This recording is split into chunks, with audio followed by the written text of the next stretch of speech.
Okay, so now that the Record Store Day Black Friday 2024 list has been out for about a month now, I wanted to get my thoughts on it kind of like I do every year, and it seems like this year, as always, the Black Friday one kind of gets a mixed review, and I feel very mixed on this because there's some good, some bad. It's just very oddball to me. First, I kind of want to go over the stuff I want or maybe want. My first want, like this is a definite, is the Beatles 7-inch record of I Wanna Hold Your Hand, because why wouldn't you want to get that? That's really cool. I believe they're releasing it as a 60th anniversary in general to the Beatles. One thing I really think is really cool about this, it has the old, I think it's the Capitol record if I'm correct, that orange and yellow label, but it's like a swirl. If I'm correct, it has the small hole, it doesn't have the big punch out, so you can put it on a normal record player without having to get the adapter. Also, the cover looks old as well. I think it might be the original cover, or one of the original covers that they used for that. And I think that's super cool because now you can have like this song, even though it's the new one, it feels nostalgic. This one I put on here because I am interested in it. I gotta find more info on this. It's Johnny Bragg's Let Me Dream, which is a collection of music that has not been released apparently until now, which I think is amazing to see this come to life now. Because it's like, you know me, you know I love my obscure stuff. You know I love my, like, lost music that gets found. That's really cool to me. And I think the one song that he's known for is the song Walking in the Rain that he did with, I think they're the Prisonaires. Still pretty cool. He has a couple singles out here and there, but there's never been a full released album from him. As an album, it's all singles and EPs, and then there's a compilation. There's never been a full front-to-back album, and this is more of a collection, which I think is pretty damn neat. And this is another want.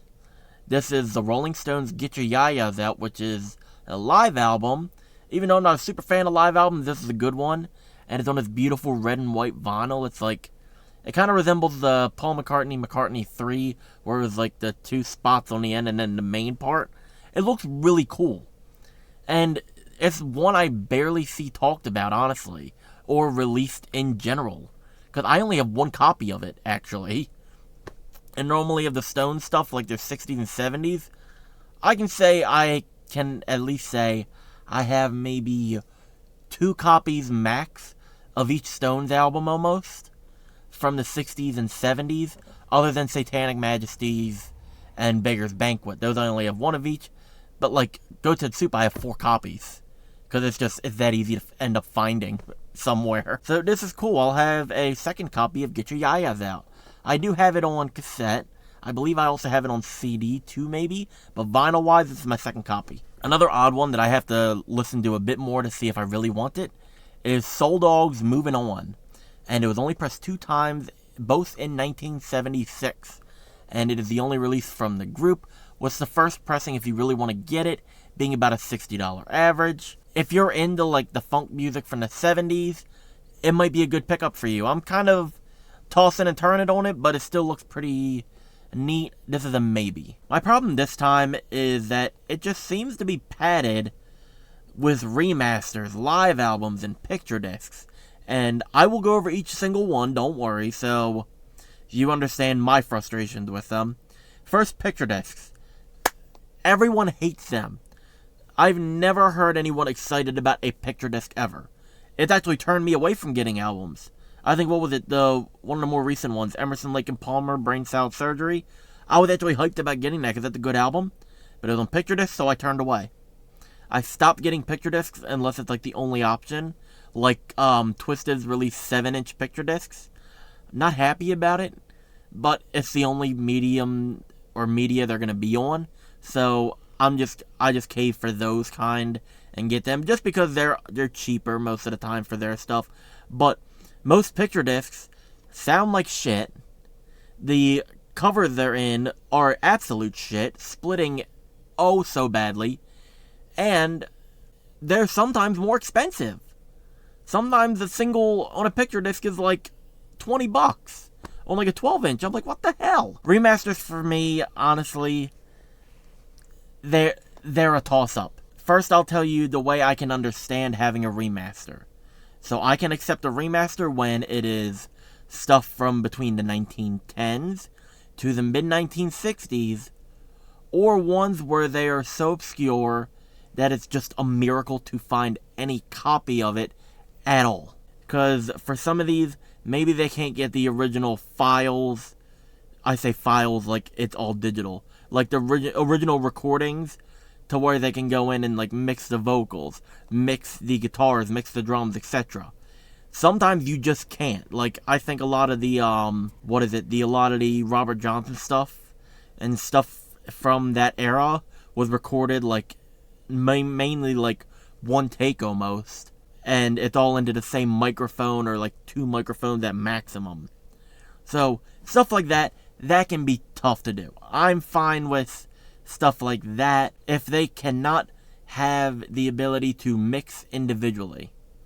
That is perfectly fine with me. But the fact that the Beatles have remixed their 60s stuff as well. They remixed some stuff like that. I'd rather have a fresh remix to have it sound a bit different, rather than another remaster. Like Pink Floyd did the Animals remix album. It was a 2018 remix that was released in, I believe, 2023 maybe? I'm not sure. That was fine, but then I think for Dark Side of the Moon, they just remastered it, and I'm like, why the fuck would you just remaster it when you've already remixed a 70s album? Why not just go back and remix it? Like, why are you so lazy? The last gripe I have is live albums, and while I do have a live album on my Once with Get Your Yayas Out, I have grown to dislike a majority of live albums due to Record Store Day. I can understand having a few here and there, but it seems like in the past 3 years, there's been this overwhelming flow of live albums coming into the list, and most of the time they're pricey as shit. Like the Grateful Dead ones? Normally they're like 5 LP box sets that are live albums that are like $100+ each time. Every time I see a live album, when it's not a one record, shit. Now, what would I want to see if I don't want these?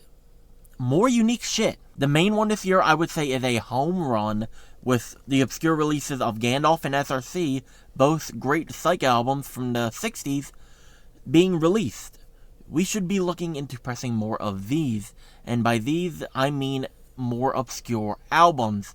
There are hundreds, if not thousands, of obscure albums from the 60s and 70s that can be repressed and brought back to life, because most haven't had a pressing, I would say, outside of the 1970s or even 60s in some cases. Some of them have even had maybe 1 or 2 pressings total. Some of them are private pressings. I have private press records in my collection. So it's weird shit like that that really needs to be brought back to life. And it's not even just the rock scene from the 60s and 70s.